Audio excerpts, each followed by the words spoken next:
과거에는 인간의 사고방식을 좌뇌형과 우뇌형이라는 이분법적인 틀로 주로 구분하곤 했습니다. 이성적으로 분석하고 논리적으로 사고하는 사람을 좌뇌형 인간으로, 감정에 민감하고 직관적으로 사고하는 사람은 우뇌형 인간으로 분류하는 식이었습니다. 이러한 분류는 뇌의 특정 부위가 사고를 주도한다는 전통적인 신경학적 패러다임에 기반한 것이었습니다. 그러나 오늘날 양자역학이 뇌과학에 도입되면서 이 오래된 패러다임에 균열이 생기고 있습니다. 현대의 여러 연구들은 인간의 뇌가 본질적으로 생각하는 기관이 아니라는 가능성을 제기하고 있습니다. 이 말을 들은 일부 사람들은 그렇다면 도대체 생각은 어디서 일어나는 건가요? 손가락에서 하나요? 아니면 뼈에서 생각하나요? 라며 조롱 섞인 반응을 보이기도 합니다. 하지만 양자역학을 공부한 다수의 박사들과 과학자들은 실제 실험을 통해 놀라운 결과를 밝혀냈습니다. 예를 들어 어떤 피실험자에게 왼쪽과 오른쪽 중 하나를 선택하라는 지시를 내렸을 때 그 사람이 왼쪽을 선택하기 약 7초 전 이미 그의 뇌에서는 왼쪽을 선택하려는 뇌파가 발생했고, 이 뇌파는 정밀한 장비를 통해 감지되었습니다. 이는 의식적인 선택이 이루어지기 전 이미 무언가가 선택을 유도하고 있다는 사실을 시사합니다. 또한 다른 실험에서는 사람 스스로가 미래의 특정 시점에 어떤 결정을 내릴지를 완벽하게 예측할 수 없다는 사실도 확인되었습니다. 이는 인간의 자유의지와 의식적 사고가 우리가 생각하는 것보다 훨씬 더 깊은 층위의 흐름 속에 놓여 있다는 것을 의미합니다. 결국 뇌는 자율적으로 사고를 창조하는 기관이 아니라 이미 어딘가에서 발생한 신호, 즉 전파 혹은 뇌파를 수신하고 증폭하여 정보를 처리하며 역할을 하는 일종의 중개장치라는 결론에 도달하게 됩니다. 뇌의 전파가 전달되면 뇌는 그것을 해석하고 증폭하여 우리의 의식에 반영하는 것이며, 뇌 자체는 사고의 원천이 아니라는 것입니다. 물론 이 전파 혹은 신호가 어디서 비롯되었는지에 대한 정답은 아직 밝혀지지 않았습니다.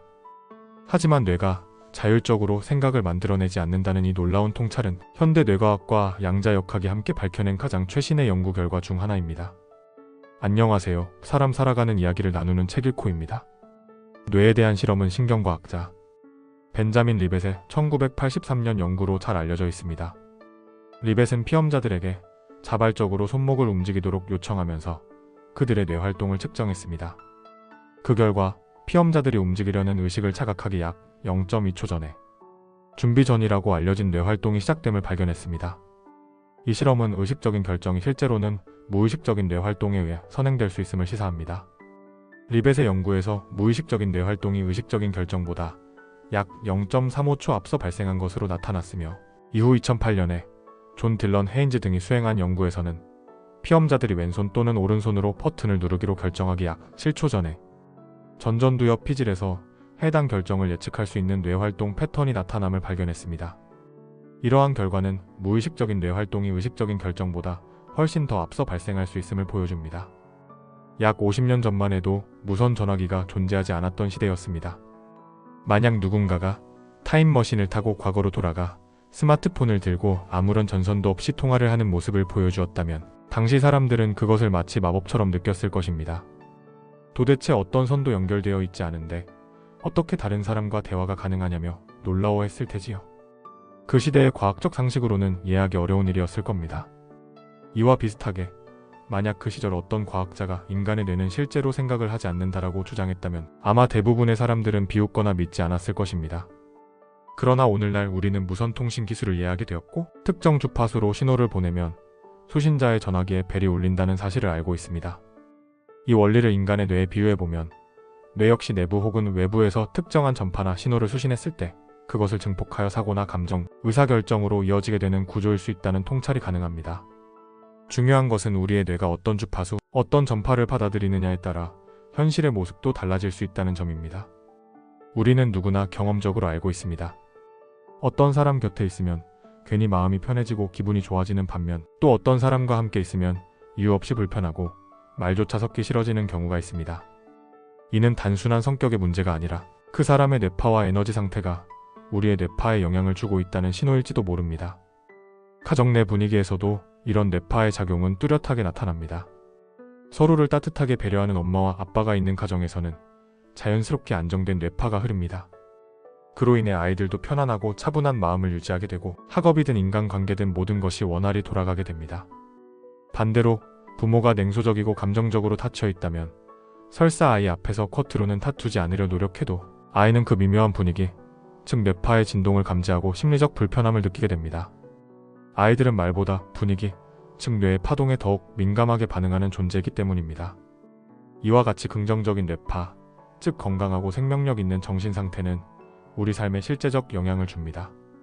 흔히 말하는 끌어당김의 법칙처럼 긍정적인 사고를 지닌 사람은 좋은 기운을 발산하고 그로 인해 긍정적인 결과를 이끌어낼 확률이 높아집니다. 반면 불안과 걱정으로 가득 찬 사람은 자신도 모르게 부정적인 상황을 자꾸 마주하게 되는 경우가 많습니다. 건강도 예외는 아닙니다. 제 지인 중 한 분은 갑상선 암 수술을 받고 6개월마다 정기검진을 받으시는 분인데요. 이상하게도 진단받는 아침이 되면 맥박이 평소보다 치솟아 150까지 올라가곤 합니다. 하지만 검사를 마친 후 의사로부터 큰 이상 없습니다 라는 말을 들은 직후 맥박은 다시 안정된 상태로 돌아옵니다. 이처럼 불안한 마음 상태는 곧장 신체에 영향을 미치고 이런 상태가 지속되면 면역력 저하나 만성 피로 등 건강 전반에 부정적인 영향을 미치게 됩니다. 결국 마음이라는 것은 단순한 감정 상태가 아니라 뇌파를 조율하는 진동이며 그 진동은 우리의 삶과 건강, 미래의 방향까지도 좌우할 수 있는 강력한 에너지라는 사실을 알 수 있습니다. 물론 일부 유튜브 채널에서 말하는 것처럼 나는 10억을 벌 거야 라고 진심으로 믿고 외친다고 그 일이 자동으로 현실이 되지는 않습니다. 심지어 이 영상을 보면 로또에 당첨된다는 식의 자극적인 콘텐츠는 긍정의 힘을 마치 주술처럼 소비하는 잘못된 접근일 수 있습니다. 하지만 우리가 현재 직장 생활을 하며 보고서를 작성하거나 회의에 참여할 때 긍정적인 마인드로 임한다면 보다 매끄럽게 표현할 수 있고 자신감을 높여 상사에게 좋은 인상을 남길 가능성이 커집니다. 장사를 한다면 친절하게 고객을 대하고 음식에 더 정성을 쏟게 되며 결국 그것이 매출로 연결될 수도 있습니다. 긍정적인 생각이 영화 속 마법처럼 뿅 하고 눈앞에 기적을 만들어내지는 않습니다. 하지만 우리 삶의 방향, 인간관계, 건강, 성취의 흐름을 서서히 변화시키는 힘을 지녔다는 점은 분명합니다. 인생은 거대한 배와 같습니다. 단번에 방향을 틀 수는 없지만 작은 각도라도 계속해서 방향을 잡아 나간다면 결국 원하는 목적지로 나아갈 수 있습니다. 우리가 오래전부터 마음이라 불러왔던 그 무형의 에너지는 오늘날 과학적으로는 뇌파 혹은 의식의 진동으로 설명되기 시작했습니다. 그리고 이 뇌파야말로 우리 삶의 현실을 바꾸는 가장 중요한 파동일지 모릅니다. 저는 오늘 이 시간에 뇌파에 영향을 주는 인간의 마음이라는 주제를 가지고 여러분과 깊이 있는 이야기를 나누고자 합니다. 우리가 흔히 마음이라 부르는 이 개념은 단순히 감정이나 생각 또는 심리적인 상태로만 규정되기에는 너무도 깊고 복합적인 실체입니다. 마음은 인간 존재의 가장 중심에 있으며 삶의 방향과 태도, 인간관계와 건강에 이르기까지 우리의 모든 영역에 지대한 영향을 미칩니다. 하지만 문제는 이토록 중요한 마음이 정작 우리 눈에는 보이지 않는다는 사실입니다. 아무리 정밀한 현미경이나 고성능 MRI 장비를 동원해도 마음 그 자체는 포착되지 않습니다. 왜냐하면 마음은 고정된 형체가 아닌 파동이며 진동하는 에너지이기 때문입니다. 그래서 우리는 일상 속에서 상대방의 말투나 눈빛, 몸짓이나 미묘한 표정의 흐름을 통해 저 사람은 신뢰가 가는구나, 뭔가 조심해야 할 것 같아와 같은 직관적인 판단을 하게 됩니다. 이 판단의 기준은 단지 논리적인 사고가 아닌 각자가 지닌 고유한 감각, 즉 자기만의 자와 자아의 눈금에 따라 달라집니다. 인간은 이처럼 보이지 않는 마음의 파동을 서로 주고받으며 관계를 맺고 살아가는 존재입니다. 마음은 단지 머릿속에 머물지 않습니다. 그것은 몸 전체, 그리고 우리 삶 전체에 고르게 흐르고 있는 의식의 파동이며 그 진동이 곧 우리 존재의 언어인 것입니다. 이처럼 사람들은 각자의 내면에서 진동하는 마음의 파동에 따라 세상을 인식하고 타인을 판단하며 삶을 살아갑니다. 겉으로는 늘 환한 미소를 띠고 다정하게 대하지만 그 내면은 늘 불안과 공허로 흔들리는 사람도 있습니다. 반면 말수는 적지만 그 존재만으로도 편안함을 주는 사람도 있지요. 겉모습과 에너지의 진동이 일치하지 않는 경우 우리는 설명할 수 없는 이질감을 느낍니다. 그것은 마음속 깊은 차원의 파동의 불협화음이 외부로 스며들고 있기 때문입니다. 그래서 우리는 타인의 언어보다 분위기를 먼저 감지하고 마음의 고요함보다 긴장감을 먼저 감지합니다. 이는 마음이 곧 하나의 진동 에너지임을 보여주는 사례이기도 합니다. 그렇다면 우리는 이 마음이라는 것을 어떻게 이해하고 다스리며 더 나아가 진정한 평온과 조화를 이룰 수 있을까요? 이를 위해 우리는 단지 철학적으로 혹은 종교적으로 마음을 논할 것이 아니라 마음이 실제로 우리의 뇌와 몸, 환경과 에너지 사이에서 어떤 식으로 작용하고 있는가를 구체적으로 바라볼 필요가 있습니다. 이제 우리는 마음을 추상적 개념이 아닌 삶을 실질적으로 조율하는 파동적 실체로서 다시 정의하고 그 안에 숨겨진 구조와 원리를 이해함으로써 나와 타인 그리고 세상과 보다 조화로운 방식으로 연결될 수 있는 길을 함께 모색하고자 합니다. 사실 우리 인간은 지구라는 거대한 터전 안에서 섬세하고 정밀하게 짜여진 생명의 장 속에서 살아갑니다. 그리고 그 생명의 장은 다름 아닌 자연입니다. 우리가 매일 무심코 들이쉬고 내쉬는 이 호흡조차도 사실은 상상할 수 없는 정교한 균형과 순환 위에 존재합니다. 인간의 폐는 매 순간 산소를 필요로 하고 그 산소는 식물이라는 생명체를 통해 끊임없이 공급됩니다. 그런데 이 식물은 단순히 땅에서 자라나는 것이 아니라 태양이라는 위대한 에너지의 도움을 받아 광합성을 통해 산소를 만들어냅니다. 예를 들어 키 25m의 소나무 한 그루가 하루 동안 내뿜는 산소의 양은 한 사람이 하루 동안 들이마시는 양과 거의 같습니다. 이 얼마나 절묘한 생명의 협업입니까? 이 지구상에서 푸른 식물이 사라진다면 인간은 더 이상 숨 쉴 수 없게 되고 생명은 서서히 소멸의 길로 들어설 것입니다. 이처럼 인간의 삶은 결코 자연과 분리되어 존재할 수 없습니다. 공해가 심한 도시에서 사람들이 쉽게 피로해지고 우울해지며 집중력을 잃고 신체 리듬이 무너지는 현상은 단지 환경 오염의 문제가 아니라 자연의 파동과 인간의 생체? 리듬이 어긋났을 때 발생하는 진동의 불균형 현상이라고 볼 수도 있습니다. 반면 봄이 오고 자연이 생동하는 시기가 되면 우리 마음 또한 자연스럽게 밝아지고 생명의 활력이 다시 깨어나는 것을 우리는 경험적으로 잘 알고 있습니다. 이러한 자연의 변화를 단지 계절의 흐름으로만 볼 것이 아니라 우주와 생명이 우리에게 보내는 신호, 다시 태어날 준비를 하라는 영적 메시지로 이해할 필요가 있습니다. 식물이 내뿜는 산소는 단지 생물학적 기능이 아니라 그 자체로 하나의 파동이고 사랑이며 조화입니다. 우리가 내쉰 이산화탄소를 식물이 받아들이고 그것이 다시 우리에게 먹을 곡식과 채소, 열매로 돌아오는 이 거대한 순환은 곧 삶의 거룩한 흐름이며 존재와 존재가 서로를 살리는 신의 숨결입니다. 자연은 늘 우리에게 말하고 있습니다. 너도 이 순환 안에서 살아있는 존재이며 이 흐름을 따를 때 비로소 너의 마음도 평안해질 수 있다고 말입니다. 이제 우리는 한 걸음 더 들어가 이 경이로운 자연 환경이 인간의 육체에 얼마나 정밀하게 맞춰져 있는지를 살펴보려 합니다. 인간은 약 1기압이라는 대기 압력 속에서 가장 안정적으로 살아갈 수 있도록 설계되어 있습니다. 이 압력은 우리가 숨을 쉬고 피를 돌게 하고 뇌가 원활히 작동하도록 돕는 생명의 기본 환경입니다. 그런데 이 균형이 조금만 무너져도 우리는 즉각적으로 고통을 느끼고 생명을 유지하기 어려워집니다.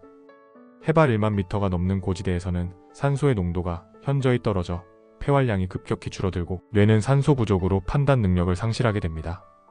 저 역시 과거 비행기를 타고 약 1만 5천 미터 상공까지 올라간 적이 있었습니다. 그때의 경험은 지금도 생생하게 기억에 남아 있습니다. 단순한 산수 문제 예컨대 1 더하기 2 같은 아주 기본적인 계산조차도 제대로 풀 수 없었습니다. 머리는 멍해지고 눈앞이 아득해지며 몸 전체가 무력해지는 것을 느꼈습니다. 이처럼 우리의 육체는 마치 정밀한 악기처럼 아주 미세한 환경 조건에 따라서도 그 기능이 민감하게 반응한다는 것을 깨닫게 되었습니다. 그러므로 우리가 지금 살아가는 이 지구라는 별은 단지 우연히 존재하는 것이 아니라 인간이라는 생명체가 육체를 지닌 채 살아가기 위해 최적으로 설계된 의도된 조화의 공간이라는 것을 인식할 필요가 있습니다. 태양의 위치, 지구의 기울기, 공기의 조성, 계절의 흐름, 수분의 순환까지 모든 것이 정밀하게 설계되어 있으며 그 안에서 인간의 육체는 생명력을 누리고 있습니다. 그러나 여기서 우리가 꼭 짚고 넘어가야 할 것이 하나 있습니다. 그렇다면 육체가 이토록 정밀한 조화 속에 놓여 있다면 그 육체 안에 머무는 마음은 어떤 질서에 따라 움직이고 있을까요? 많은 사람들이 육체의 건강에는 큰 관심을 쏟으면서도 정작 마음의 균형에는 무관심한 경우가 많습니다. 그러나 우리의 몸과 마음은 마치 음과 양처럼 서로를 보완하고 균형 잡히게 조율되어야만 전체로서의 건강이 유지됩니다. 몸이 아프면 마음이 흔들리고 마음이 고통받으면 결국 육체도 병들게 됩니다. 인간은 육체와 의식, 형태와 진동이라는 이중 구조로 이루어져 있으며 이 두 차원이 함께 조화를 이룰 때 비로소 우리는 진정한 안정과 평화를 누릴 수 있습니다. 따라서 마음을 들여다보고 정화하고 치유하는 일은 단순한 정신 수련이나 명상 이상의 의미를 가집니다. 그것은 곧 자연을 통해 몸을 다듬고 마음을 통해 영혼을 조율하며 다시금 신의 마음과 하나로 연결되는 여정입니다. 이것이 바로 인간이 살아가는 이유이며 우리가 다시 자연의 파동과 우주의 진동 속으로 되돌아가야 하는 근본적인 이유입니다.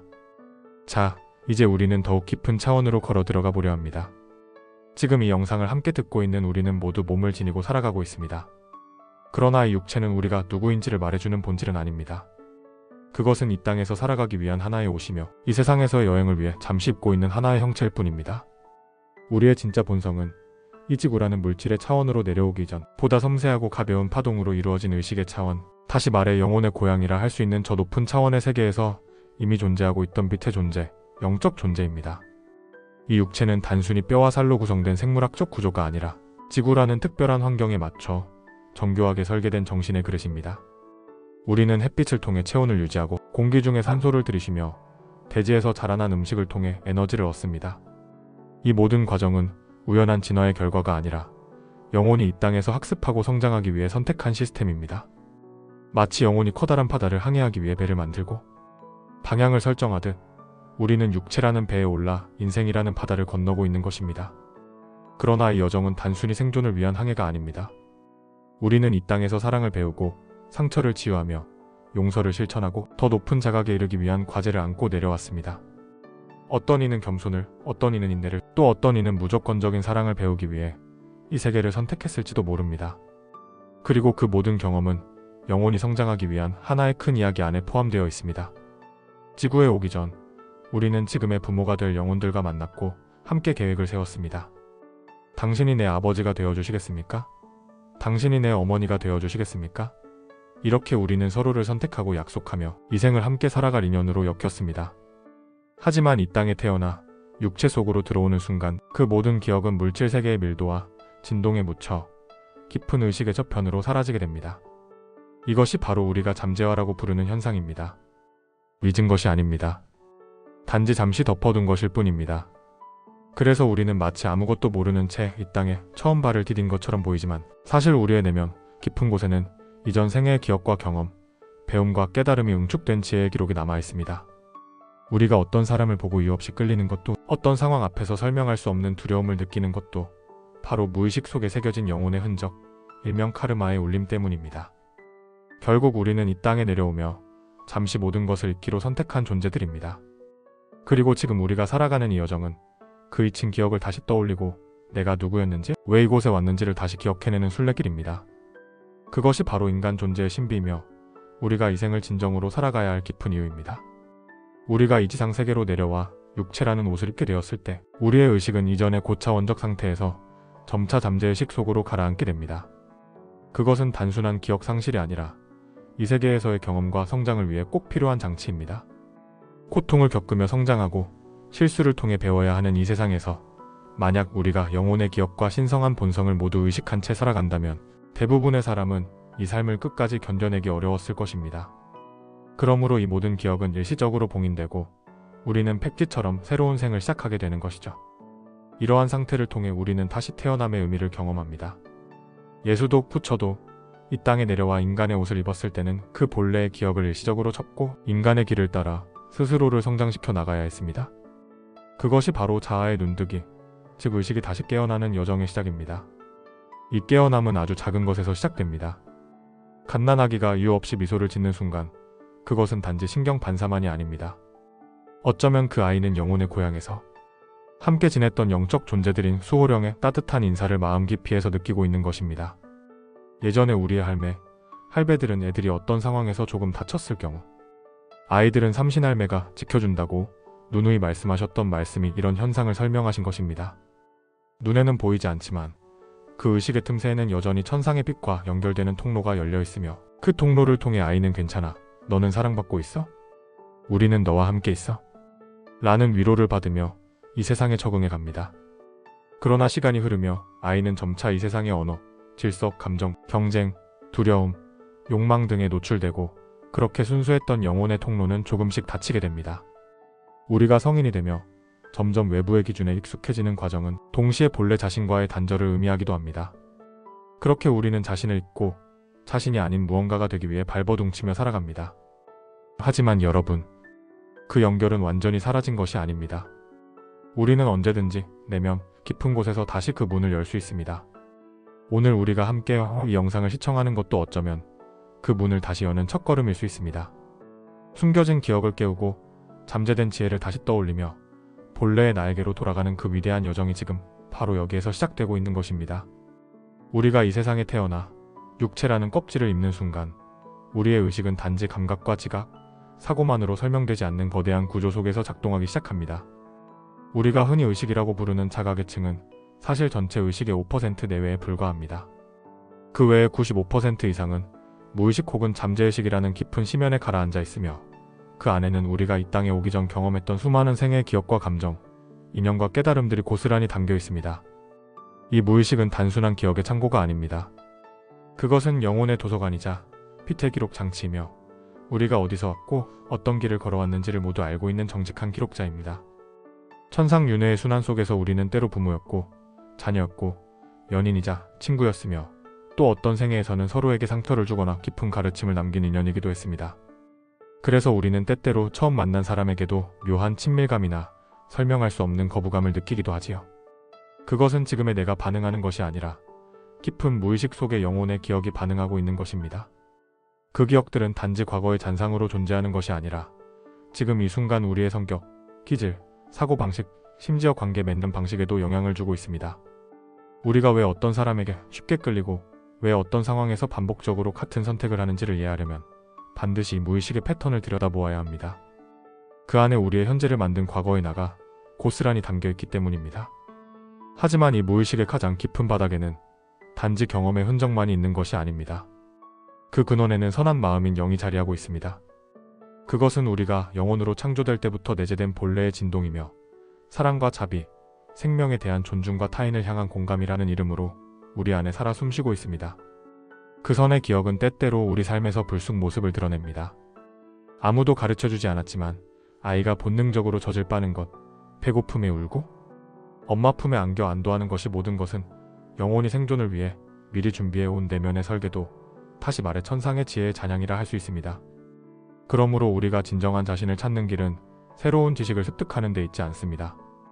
그것은 오히려 깊은 무의식 속에서 잠들어 있는 기억을 다시 꺼내고 본래 알고 있었던 진리를 다시 기억해내는 길입니다.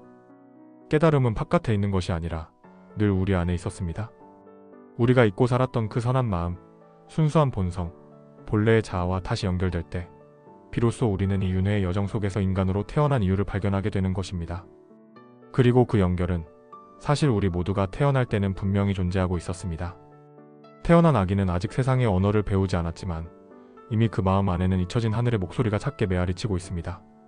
아기가 배고픔을 느끼면 울고 엄마의 품에 안기면 안도하며 웃는 그 모든 반응은 단지 생리적 본능이 아니라 깊은 무의식 속에 각인된 영혼의 지혜가 작용하고 있는 것입니다. 누구도 아기에게 척바는 법을 가르쳐주지 않지만 아기는 마치 오래전부터 알고 있었던 듯 자연스럽게 그것을 행합니다.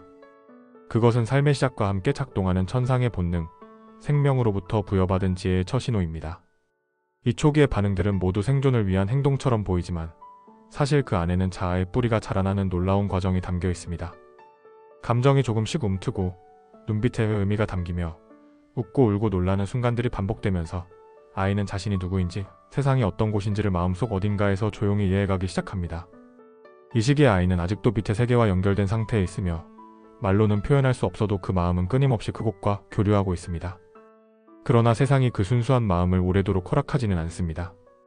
아이가 언어를 익히고 사회적 규범을 배우고 수많은 정보와 감정의 소용돌이에 휩싸이게 되면서 그 밑의 통로는 점차 흐려지고 그 연결의 끈은 서서히 가려지기 시작합니다.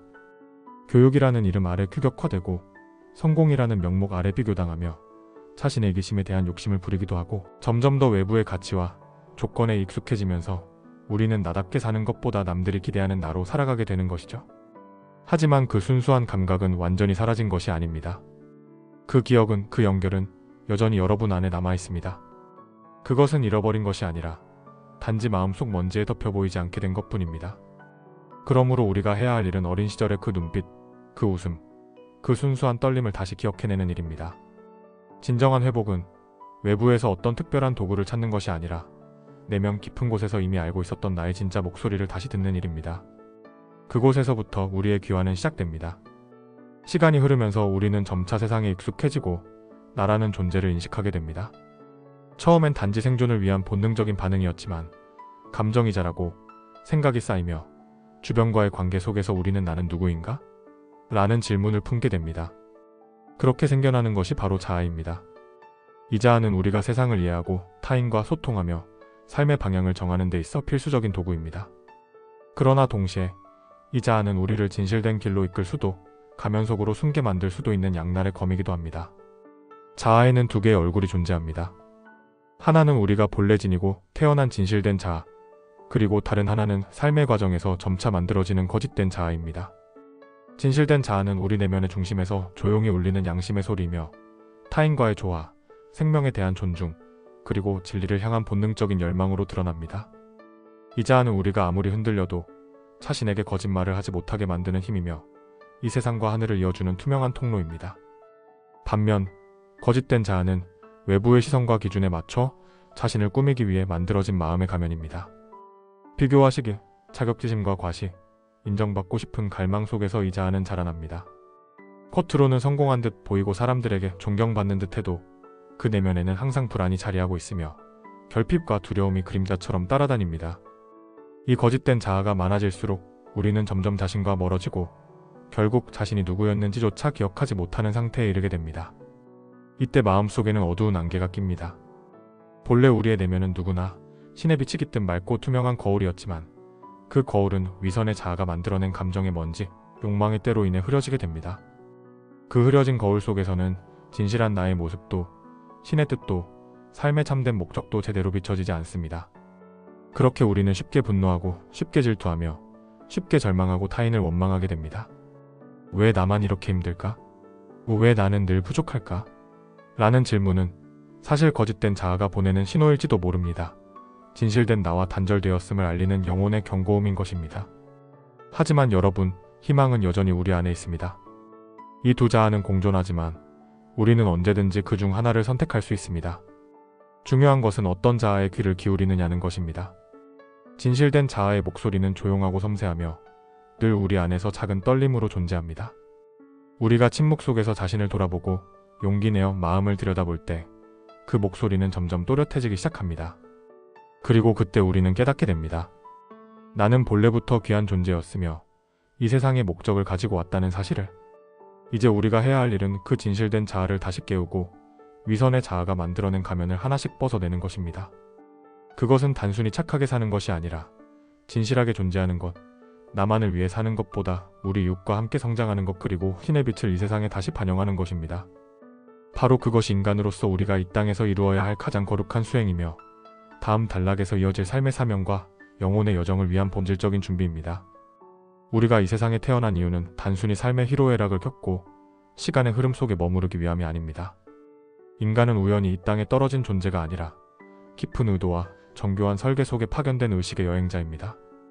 그리고 우리 각자에게는 이 생에서 이루어야 할 고유한 사명이 주어져 있습니다. 그 사명이란 무엇일까요?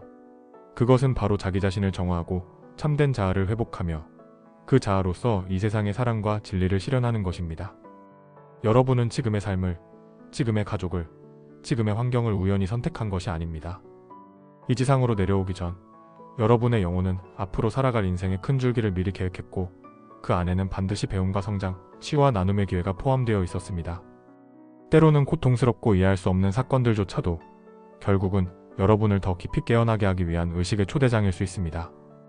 우리가 삶에서 겪는 어려움은 모두 그 사명을 이행하는 과정에서 만나는 정제의 불꽃이며 그 속에서 우리의 영혼은 더욱 단단해지고 맑아집니다. 그러나 이 사명은 결코 강요나 의무가 아닙니다. 그것은 우리의 영혼이 깊은 사랑으로 자청한 여정입니다. 나는 이 땅에 내려가 나 자신을 잊고 다시 기억해내며 사랑을 배우고 용서를 실천하며 결국 하늘의 뜻을 이 땅에 펼치고 돌아오겠다. 바로 이 약속이 지금 여러분이 여기 존재하고 있는 가장 근본적인 이유입니다. 그러므로 우리가 진실된 자아를 되찾고 그 자아의 소리에 귀를 기울이는 순간 우리는 자연스럽게 삶의 본래 목적과 조우하게 됩니다.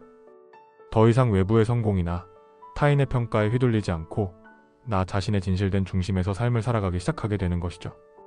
그리고 그 순간부터 우리의 존재는 단순한 개인을 넘어 이 세상의 빛을 전하는 하나의 통로가 됩니다. 여러분은 누군가의 자녀이기 전에, 누군가의 직업인이기 전에 이 세상의 빛을 전하고자 내려온 존재입니다. 그리고 그 빛은 거창한 행동이 아니라 진심 어린 말 한마디, 따뜻한 눈빛, 누군가의 아픔을 조용히 이해해주는 마음에서 시작됩니다. 그것이 곧 이 땅에서의 사명이며 우리가 하늘과 연결된 존재임을 증명하는 가장 아름다운 방식입니다. 이제 그 사명의 여정을 시작할 시간입니다. 외부의 소음이 아닌 내면의 진실한 목소리에 귀를 기울이십시오. 그 안에 여러분의 길이 있습니다. 그리고 그 길은 곧 여러분을 진정한 자유와 평화, 그리고 영혼의 본향으로 이끌어줄 것입니다. 우리는 태어날 때부터 누구나 선한 본질을 지닌 존재로 이 세상에 옵니다. 그러나 이 순수한 빛은 시간이 흐르며 세상과 부딪히는 과정 속에서 점차 다른 색으로 터칠되기 시작합니다. 가장 먼저 우리 마음속에 자리 잡는 감정은 바로 불안과 두려움입니다. 배가 고픈 아기가 울음을 터뜨리는 것도 단순한 생리적 반응이 아니라 자신의 고통을 설명할 수 없고 그것을 해결해줄 존재를 찾기 위한 절실한 외침입니다. 그 울음 속에는 외로움과 무력감, 그리고 세상과의 단절감이 함께 섞여 있는 것이지요. 시간이 지나면서 아이는 자신이 원하는 것을 얻기 위한 다양한 방식들을 몸으로 익혀갑니다. 손가락으로 가리키고, 말 대신 울고, 감정을 행동으로 표현하면서 아이는 내가 원하는 것에 대해 자각하게 되고, 그 자각은 점차 욕망이라는 감정의 씨앗으로 자라나게 됩니다. 이 욕망이 쌓이면서 형성되는 것이 바로 자기중심성, 즉 세상을 나를 기준으로 해석하는 마음의 틀입니다. 아직 타인을 완전히 이해할 수 없는 아이는 세상이 곧 자기의 연장선이라 여기고, 자신이 좋아하는 것은 모두가 좋아해야 하고 자신이 싫어하는 것은 모두가 싫어해야 한다고 믿습니다. 이 자기중심성은 원래 자연스러운 성장의 일부이며 자아가 만들어지는 출발점입니다. 문제는 이 자아가 성장하면서 조율되지 않고 굳어졌을 때, 즉 나 아닌 타인의 입장을 배우지 못하고 내 안에 진실된 감정을 외면한 채 외부 기준에만 맞춰 자기를 형성할 때, 그것이 곧 거짓된 자아가 되어버린다는 점입니다. 이 시점에서 우리는 스스로에게 질문해야 합니다. 나는 지금 나 자신으로 살아가고 있는가? 내가 원하는 삶은 진정 내 내면 깊은 곳에서 우러난 것인가? 아니면 세상의 기대에 맞추어 조립된 모형인가? 이 물음은 결코 가볍지 않습니다. 하지만 그 질문을 던지는 순간 우리는 이미 진실된 자아로 돌아가는 첫 발걸음을 내딛고 있는 것입니다. 그리고 그 여정은 결국 한 가지 진리를 향해 나아가게 됩니다. 참된 평화와 기쁨은 결코 비교 속에서 얻어지지 않으며 나를 억지로 포장하는 데서 오지도 않습니다. 그것은 오히려 나 자신을 있는 그대로 바라보고 내 마음을 정화하며 세상과 조화롭게 연결되어 있을 때 조용히 찾아옵니다. 참된 자아는 결코 거창하거나 눈부신 모습이 아닙니다.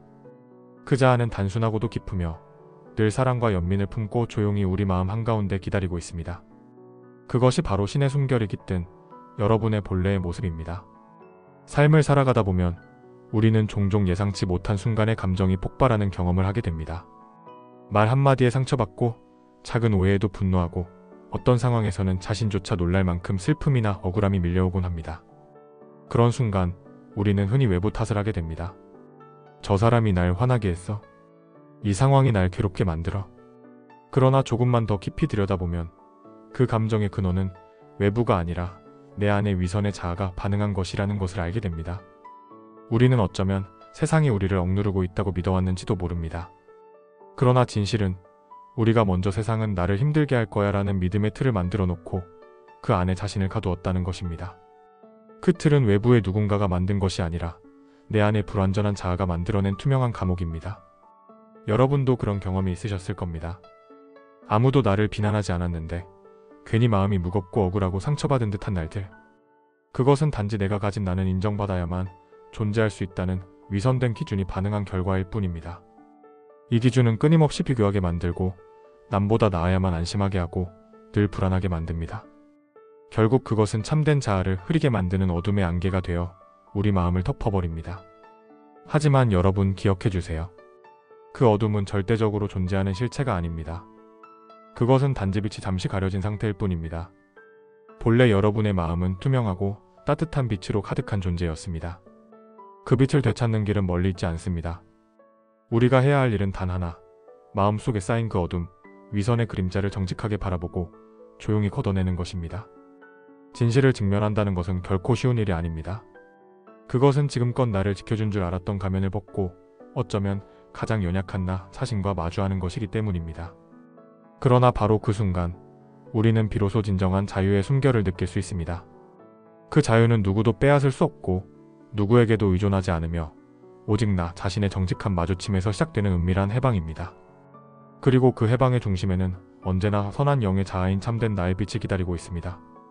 그 자아는 결코 사라진 적이 없으며 다만 우리가 너무 오랫동안 외면했을 뿐입니다. 이제 우리는 그 자아에게로 돌아가야 할 때입니다. 그것이야말로 진실된 삶의 시작이며 하늘이 우리 각자에게 부여한 가장 순수한 임무입니다.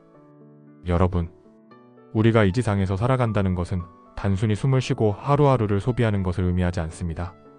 살아있다는 것은 곧 자각하며 깨어있다는 뜻이며, 그 자각은 우리가 본래 지니고 있는 선한 영의 자아인 신의 본질을 담은 자아를 중심에 둘 때 비로소 이루어집니다. 그런데 안타깝게도 오늘날 우리의 삶을 둘러싼 환경은 이 본래의 자아를 자주 흐리게 만듭니다. 그 이유는 분명합니다. 지금 이 시대는 모든 것을 수치화하고 서열화하는 물질 중심의 시대이기 때문입니다. 우리는 어릴 적부터 더 잘해야 해, 더 가져야 해, 더 높이 올라야 해라는 말을 듣고 자랍니다. 그렇게 우리는 타인의 기준에 맞는 나를 만드는 데에 익숙해졌고, 정작 진짜 나가 무엇인지 묻는 법은 배우지 못한 채 살아가고 있습니다. 겉으로는 멀쩡해 보이지만 속은 텅 빈 상태.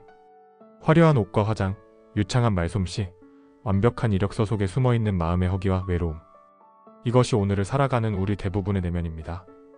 이처럼 외적인 성공을 추구하며 달려가는 동안 우리는 어느새 자신을 속이는 데에도 능숙해져 버렸습니다. 그것이 바로 위선의 자아가 지배하는 삶의 표정입니다. 하지만 여러분, 진실된 삶은 결코 요란하거나 눈부시지 않습니다.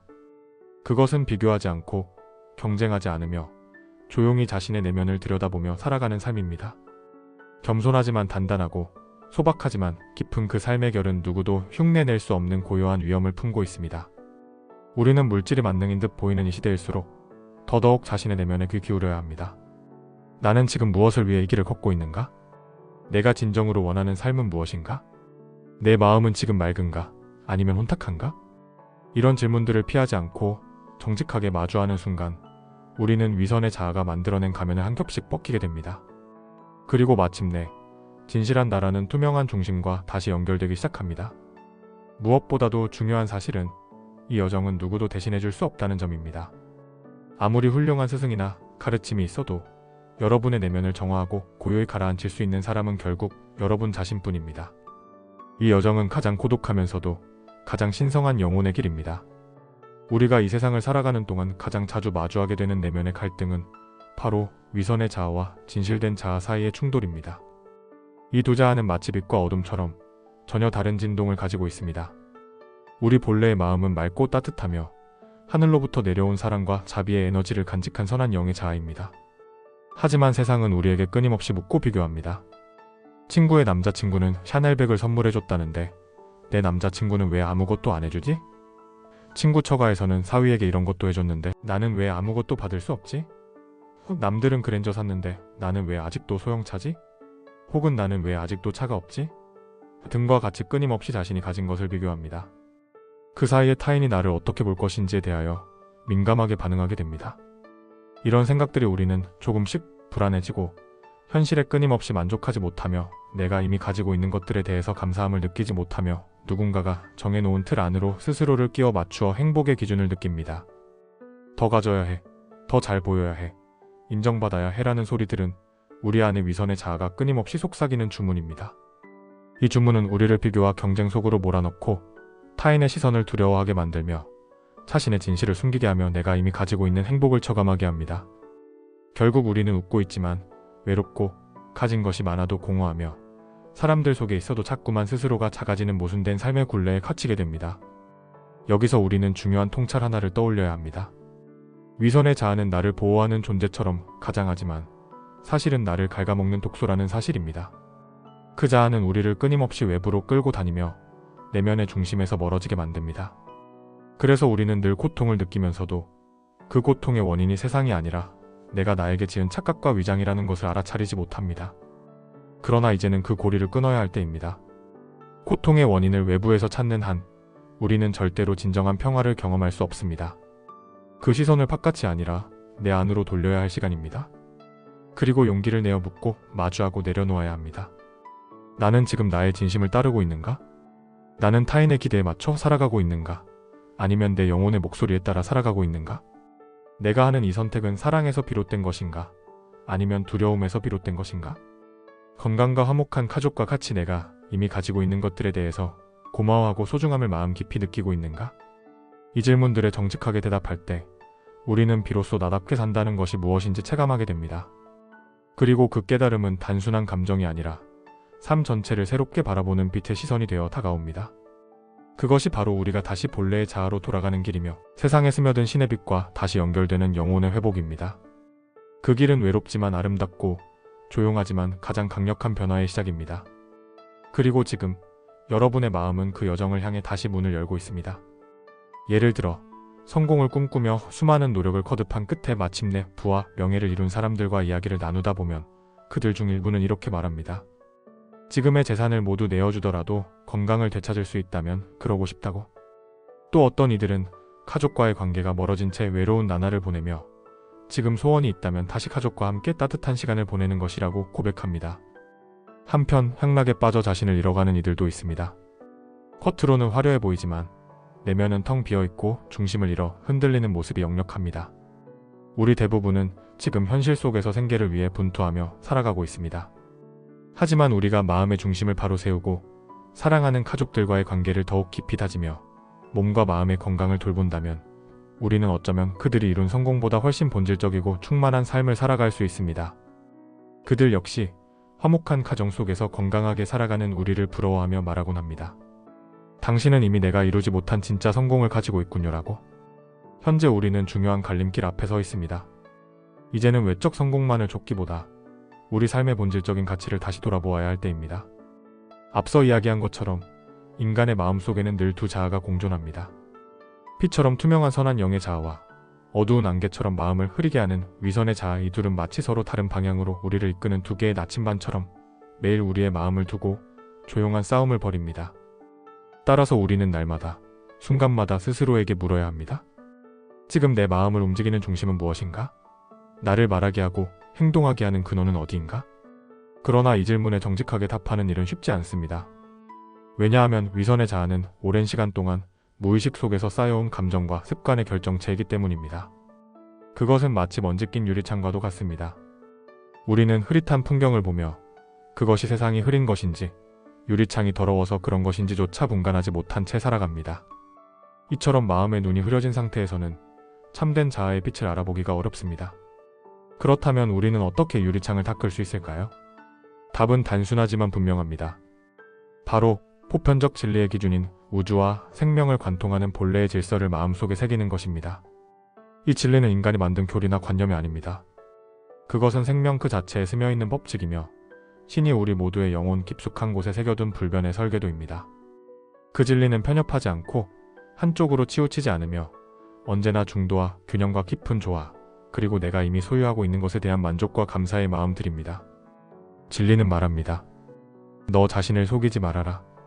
모든 생명은 귀하다. 존재의 중심에는 사랑과 책임이 깃들어 있다. 이 진리의 거울 앞에 섰을 때 우리는 비로소 깨닫게 됩니다. 그동안 얼마나 많은 가면을 썼는지, 얼마나 자주 진심을 외면했는지, 그리고 그것이 얼마나 우리를 괴롭혔는지를요. 그 깨달음은 때로 아프고 부끄럽고 낯설 수 있습니다. 그러나 바로 그 순간이 영혼이 다시 빛을 기억하는 새벽입니다. 이제 우리는 삶 속에서 이 진리를 매일 붙들어야 합니다. 대단한 수련이 필요하지 않습니다. 그저 하루의 끝에서 조용히 자신에게 물어보는 것입니다.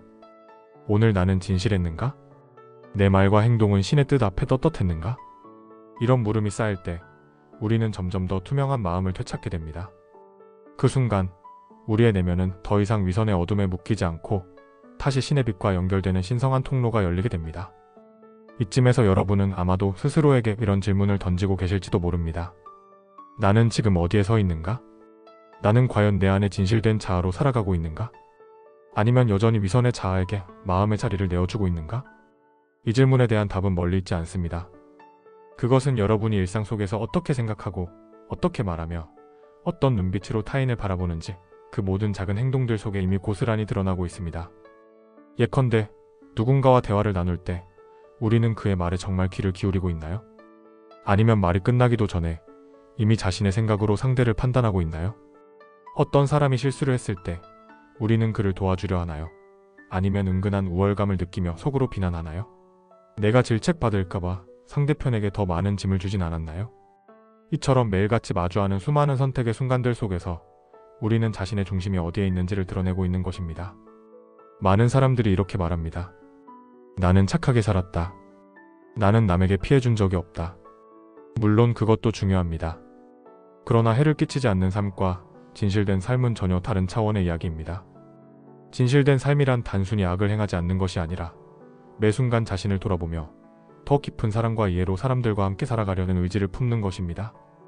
그 안에는 겸손함이 있고 공감이 있으며 무엇보다도 정직한 마음의 자세가 있습니다. 이 자각은 반드시 행동으로 이어져야만 그 빛을 발합니다. 진실을 깨달았다면 그 진실이 우리의 말과 손끝, 표정과 선택 속에서 드러나야 합니다. 오늘 하루 동안 나는 누군가의 마음을 따뜻하게 했는가? 불편한 상황에서 피하거나 비난하기보다는 이해하려는 태도를 보였는가? 작은 실천 하나하나가 결국 내 자아를 서서히 정화시키고 진실된 삶의 구조를 다시 세우는 재료가 됩니다. 여러분 기억해 주시길 바랍니다. 우리의 사명은 단지 남에게 피해를 주지 않기 위해 사는 것이 아니라 우리의 이웃들과 함께 깨닫고 성장하는 것입니다. 그 여정은 그 누구도 대신 걸어줄 수 없습니다. 그 길은 오직 여러분만의 것입니다. 그리고 그 길 위에서는 누구나 흔들릴 수 있고 때로는 넘어질 수도 있습니다. 그러나 그 모든 순간조차도 본래의 나로 되돌아가는 귀한 배움의 시간입니다. 진실된 자아를 향한 여정은 완벽함을 요구하지 않습니다. 다만 정직한 마음과 다시 일어서는 용기, 그리고 매 순간 자신의 중심을 되돌아보는 그 깊은 의지가 우리를 결국 빛으로 이끌어줄 것입니다. 우리는 지금까지 선의 자아와 위선의 자아의 갈등에 대해 깊이 살펴보았습니다. 이제 여러분은 아마도 마음속에서 어느 자아가 자신의 삶을 이끌고 있었는지 조금씩 자각하고 계실 것입니다.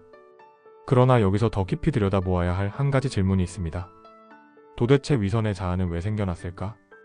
이것은 단지 잘못된 선택이나 성격의 결함 때문이 아닙니다. 오히려 그 시작은 자기 보호의 본능이었습니다. 세상은 때로 너무 거칠고 사람들과의 관계는 상처를 주고받기 쉬우며 우리의 연약한 마음은 쉽게 다치고 무너지기도 합니다. 그래서 우리는 살아남기 위해 혹은 상처받지 않기 위해 조용히 가면을 쓰기 시작합니다. 처음에는 그저 잠시 필요해서 썼던 가면이었지만 그것이 반복되고 굳어질수록 우리는 점점 그 가면을 나 자신이라 착각하게 되는 것이지요. 그리고 어느 순간부터 우리는 진짜 자신의 감정과 본질을 외면한 채 사람들에게 보여지는 모습만을 꾸미며 살아가게 됩니다. 바로 그때 위선의 자아는 마음속에서 점점 더 자리를 넓혀가며 선의 자아를 내면의 깊은 곳으로 밀어내버립니다. 이 지점에서 필요한 것이 바로 용기입니다. 남 앞에서 잘 보이기 위한 용기가 아니라 스스로를 속이지 않으려는 용기 있는 그대로의 나를 인정하려는 진실한 용기입니다. 이 용기가 없으면 우리는 평생 가면 뒤에 숨어 살아갈 수밖에 없습니다. 그러나 이 용기를 내는 순간 놀라운 변화가 시작됩니다. 처음에는 두려울 수 있습니다. 왜냐하면 가면을 벗으면 약하고 부족한 자신의 민낯과 마주해야 하기 때문입니다. 그러나 여러분, 진정한 강함이란 약함을 부정하는 것이 아니라 약함을 정직하게 바라보며도 꿋꿋이 서 있는 마음에서 나옵니다. 그렇게 자신의 상처와 실수를 인정하고도 당당히 살아가는 사람은 그 어떤 비난 앞에서도 흔들리지 않습니다. 그는 자신을 사랑할 줄 알기에 타인도 있는 그대로 받아들일 수 있는 여유를 가집니다. 그리고 여러분, 이 변화는 결코 거창한 방식으로 찾아오지 않습니다. 그것은 일상의 아주 작은 선택들 속에서 조용히 그러나 확실히 시작됩니다. 아침에 눈을 뜨며 오늘은 진실하게 살겠다 다짐하는 마음, 누군가에게 따뜻한 말 한마디를 건네는 손길, 오해를 이해로 바꾸려는 작은 인내. 이 모든 실천들이 쌓이고 쌓여 어느새 여러분을 위선의 껍질에서 해방시키고 자유롭고 투명한 삶으로 이끄는 디딤돌이 되어주는 것입니다. 자, 이제 우리는 삶의 전환점에 서 있습니다. 앞서 위선의 자아를 극복하기 위한 용기를 이야기했지만 그보다 먼저 우리가 반드시 마주해야 할 것이 있습니다. 그것은 바로 내면에 자리한 거짓된 감정의 정화입니다. 인간의 마음속에는 수많은 감정들이 자리하고 있지만 그 중에서도 우리를 가장 깊은 혼란과 고통으로 끌고 가는 감정들이 있습니다. 바로 분노, 질투, 원망, 불평, 그리고 집착입니다. 이 감정들은 처음엔 아주 작고 미세한 흔들림으로 시작되지만 우리가 그것을 의식하지 못하고 방치하면 서서히 마음을 뒤덮고 결국에는 삶의 방향마저 왜곡시켜버립니다. 작은 상처가 분노로 바뀌고 분노는 복수심으로 번져갑니다. 남의 것을 부러워하는 마음이 자라나 질투가 되고 그 질투는 자신에 대한 비하와 자포자기의 늪으로 이어집니다. 우리는 종종 그 감정들을 외부 탓으로 돌리지만 사실 그 감정들은 우리 안에서 만들어지고 우리 스스로 붙잡고 있는 그림자입니다. 여기서 중요한 것은 그 감정을 억누르거나 외면하는 것이 아니라 정직하게 마주하고 따뜻하게 이해하는 것입니다. 나는 왜 이토록 분노했을까? 내 마음 깊은 곳에 어떤 외로움이 있었기에 질투로 표현되었을까? 이렇게 감정을 부정하거나 밀어내기보다는 조용히 껴안고 스스로에게 말해주는 것? 이제는 그 감정을 놓아줄 때가 되었구나. 이것이 바로 진정한 정화의 시작입니다. 감정을 놓아주는 순간 우리는 마치 어깨에 짊어졌던 짐을 내려놓은 듯한 편안함을 느낍니다. 안개가 걷히듯 마음이 맑아지고 억눌렸던 내면의 빛이 서서히 드러나기 시작합니다. 바로 그때 우리는 다시 선한 영의 자아와 연결되며 진실된 중심으로 돌아가게 됩니다. 하지만 이 정화의 과정은 단번에 끝나는 일이 아닙니다. 삶은 끊임없이 자극을 주고 감정은 매 순간 요동칩니다. 그러므로 우리는 매일매일 조용한 반성과 성찰의 시간을 가져야 합니다. 하루가 끝날 때 스스로에게 묻는 것입니다. 오늘 내 마음에 남은 감정은 무엇이었는가? 그 감정을 나는 끝까지 안고 있었는가? 아니면 내려놓았는가? 이런 반성의 습관이 쌓이면 마음은 점점 더 투명해지고 위선의 자아는 더 이상 우리를 장악하지 못합니다. 우리는 이제 더 이상 외부의 시선에 끌려가지 않고 진실한 중심으로 살아가는 존재가 되어갑니다. 그때부터 우리는 단지 생존하는 것이 아니라 신의 빛과 연결된 온전한 삶을 살아가게 되는 것입니다. 우리가 방금 이야기한 반성이라는 행위는 단순히 내가 오늘 잘못한 게 뭐였지? 라고 묻는 시간을 넘어서 거울 앞에 조용히 서서 나 자신의 본 모습을 직시하는 성스러운 성찰입니다. 그것은 겉모습을 고치는 일이 아니라 마음속에 낀 안개를 걷어내고 진짜 나, 즉 순수했던 내 영혼의 빛을 회복하는 여정입니다. 하지만 이 반성이 깊고 정확해지기 위해서는 마음속에 반드시 하나의 기준이 필요합니다. 그저 좋은 사람처럼 살아야지 하는 막연한 결심만으로는 우리는 언제든 자기 합리화나 감정에 휘둘릴 수 있기 때문입니다. 그래서 고대의 지혜는 우리에게 삶을 진실하게 살아가기 위한 8가지 마음의 길을 제시해 주었습니다. 오늘 우리는 이것을 종교적 수행의 도구로 보지 않고 모든 사람이 일상 속에서 사용할 수 있는 내면의 나침반으로 다시 바라보아야 합니다. 8가지 바른 기준이란: 첫째, 우리는 세상을 올바르게 바라보는 눈을 가져야 합니다. 자기중심적인 편견이 아니라 존재의 진실을 그대로 보는 눈입니다. 둘째, 마음속에 상대와 세상을 향한 따뜻한 생각과 바른 의도를 품어야 합니다. 셋째는 상대를 존중하며 상처를 주지 않는 바른 말을 하는 것이고, 넷째는 타인을 해치지 않고 생명을 존중하는 행동을 실천하는 것입니다. 다섯째는 양심에 부끄럽지 않은 방식으로 삶을 유지하는 것. 여섯째는 올바른 방향을 향해 끊임없이 나아가려는 의지를 잃지 않는 것입니다. 일곱째는 지금 이 순간의 나의 생각, 말, 행동을 자각하며 살아가는 것. 그리고 마지막 8째는 삶의 본질에 깊이 몰입하며 고요한 내면의 평화를 경험하는 것입니다. 이 8가지 바른 기준은 단순한 지침이 아니라 내가 하루를 어떻게 살았는지 돌아보게 해주는 내면의 기준입니다. 예를 들어 오늘 누군가에게 날카로운 말을 했을 때 그 말이 정말로 진심에서 나온 것이었는지 아니면 상처에서 비롯된 감정의 분출이었는지를 이 기준으로 되돌아볼 수 있습니다. 우리가 이 기준 없이 반성을 한다면 결국 감정에 치우쳐 자신을 합리화하거나 타인을 탓하는 데 그칠 수 있습니다. 그러나 8가지 바른 기준은 고통의 원인을 내 바깥이 아니라 내 안의 그림자에서 찾게 해줍니다. 고통은 대부분 집착, 오해, 분노, 왜곡된 생각에서 비롯됩니다. 이 모든 것은 외부 환경이 아니라 내 마음의 습관과 관성에서 시작된 것들입니다. 그러므로 참된 반성이란 세상이 나를 괴롭게 했다라는 말 대신에 내가 왜 이 상황에서 고통을 느꼈는가? 어떤 기대와 집착과 불평이 그 감정을 만들었는가? 라고 자신에게 묻는 것입니다. 처음에는 이 반성이 아프고 고통스러울 수 있습니다. 하지만 그 고통은 오래된 딱지가 떨어질 때의 통증처럼 새로운 나로 거듭나는 과정에서 반드시 거쳐야 하는 성장의 신호입니다. 그리고 그 고통을 정직하게 통과한 사람은 마침내 마음속에서 따뜻한 고요함과 흔들리지 않는 평화를 얻게 됩니다. 이 평화는 결코 외부의 조건이나 누군가의 인정에서 오는 것이 아닙니다. 그것은 내면 깊은 곳, 위선이 거치고 순수한 자아가 드러난 그 자리에서만 만날 수 있는 신성한 고요입니다. 그리고 바로 그 순간 우리는 신의 빛과 다시 연결된 삶을 살아가게 되는 것입니다. 이제 우리는 이 긴 여정을 따라오며 한 가지 명확한 진실 앞에 서게 되었습니다. 그것은 바로 우리의 고통은 외부로부터 강제로 주어진 것이 아니라 내 마음속 거짓된 자아가 만들어낸 환상에서 비롯되었다는 사실입니다. 이런 거짓된 자아, 위선의 자아는 아주 오랫동안 집착과 불평이라는 끈에 매여 있었습니다. 나는 이렇게 되어야 해. 이 사람은 반드시 나를 이해해줘야 해. 이 일은 꼭 내 뜻대로 되어야 해. 이러한 수많은 고집과 원망, 실망과 두려움이 하나둘씩 얽혀 마음을 어둡게 만들고 결국 우리의 영혼을 무겁고 지친 존재로 만들어버렸던 것입니다. 그러나 이제 우리는 그 모든 것을 놓아야 할 때입니다. 누구도 그 짐을 우리 등에 올려놓지 않았습니다. 그것은 우리가 스스로 지고 있었던 것이며 오히려 손에서 놓지 않기 위해 스스로를 옥죄며 살아왔던 것입니다. 이제 필요한 것은 결단입니다. 지금 이 자리에서 과거의 상처를 내려놓을 결단, 누군가를 향한 원망을 놓아줄 결단, 내가 집착하던 모든 기준과 기대를 허물 용기, 그리고 그 결단이 이루어지는 순간 우리는 마치 긴 밤이 끝나고 새벽이 열릴 때처럼 마음 안에서 잊고 있었던 빛이 다시 살아나기 시작함을 느끼게 될 것입니다. 그 빛은 어디에서 오는 것일까요? 그것은 결코 외부에서 오는 것이 아닙니다. 그것은 바로 여러분 내면 깊은 곳에서부터 솟아오르는 진실한 자아의 빛입니다. 그 빛은 위선의 그림자가 물러날수록 더욱 강해지며 마침내는 여러분 자신뿐 아니라 세상까지도 밝히게 되는 등불이 됩니다. 그리고 여러분, 진정한 구원은 누군가가 우리 죄를 대신 짊어지고 갚아주는 것이 아닙니다. 구원이란 내가 나 자신을 직면하고 이해하고 용서하고 내려놓는 순간에 이루어지는 내적인 해방입니다. 그것이 바로 오늘 이 강연의 가장 깊은 메시지입니다. 우리는 누구나 신이 세상에 보낸 빛의 자식이며 모두가 진실한 자아로 살아갈 수 있는 능력과 자격을 지닌 존재입니다.